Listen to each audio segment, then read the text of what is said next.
boys and girls, and welcome to another lesson with Mr. Fieck. Today we are going to talk once again about equivalent fractions. So a lot of the same concepts that we kind of reviewed in lesson 2, just kind of going a little bit further in depth.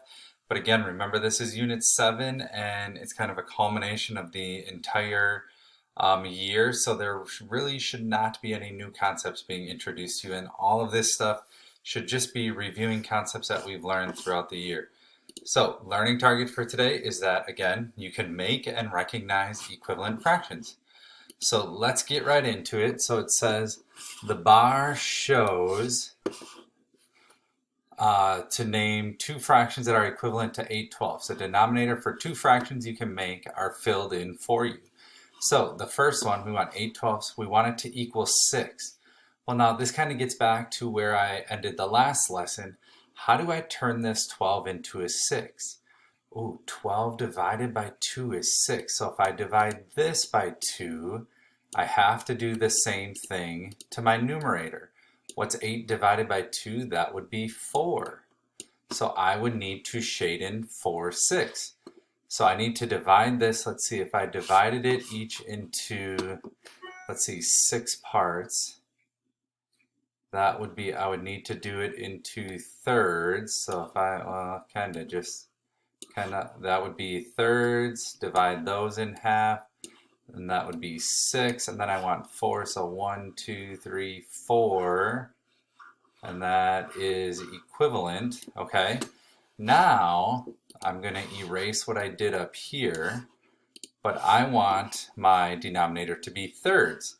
So what do I could just divide the 6 and 4 by 2, or if I want to stay with my equivalent, 12 divided by what is 3? Well, 12 divided by 4 is 3.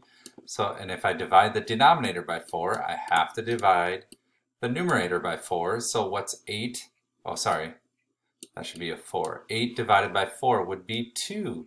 So now I have a fraction of 2/3. And again, if I divide it into thirds, that would be here, that would be here, and I want 2 of my 3 parts, and they're all equivalent. So again, we have to either multiply the numerator and denominator by the exact same number, or we can simplify and divide the numerator and denominator by the exact same number to make equivalent fractions. So it says how many 6ths are equal to 4/12, right? An equation. So 4/12. And then I want it, it says how many 6, so I want this to be 6, and in order to do that, I divided this by 2, so I have to divide that by 2. 4 divided by 2 is 2, so my answer would be 2/6. How many thirds are equal to 2/6? So if I have 2/6, and I want it to be thirds, well, how did I do that? I divided the 6 by 2, so I divide the 2 by 2, 2 divided by 2, that'd be 1. So it'd be 1/3 is equal to 2/6. Okay, shade in the bar to show 2/5. Okay, so if I want it to show 2/5, I'm going to shade in 2 of my 5 bars, because my denominator tells me how many total equal pieces I have it broken up into, and my numerator tells me how many pieces I'm looking at. So I'm looking at 2 of my 5 pieces. Use the bar to show and name a fraction that is equivalent to 2/5. Okay, so if I have it divided into fifths, well, let's just say I divide each of these and I split each of these in half. So now I have twice as many. So that's 1, 2, 3, 4, 5, 6, 7, 8, 9, 10. So basically what I did is I multiplied and doubled that. And if I double that, I have to double the numerator too. So to shade in the same amount here, I would shade in 4 of the 10 parts, or the equivalent fraction would be 4/10. And then which fraction is greater? 8/12. I'm just going to rewrite this to make the 8/12 or 2/5. Okay, and the easiest way to compare fractions is simply cross multiply. Climb the ladder and cross multiply. So 12 times 2 is 24. 5 times 8 is 40.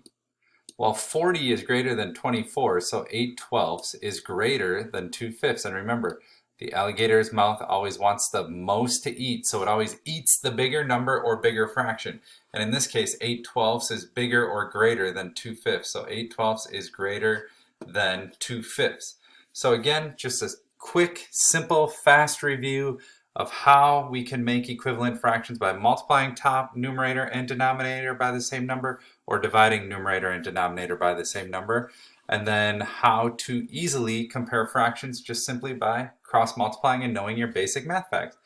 Hope that helps. Go make it a great day, boys and girls.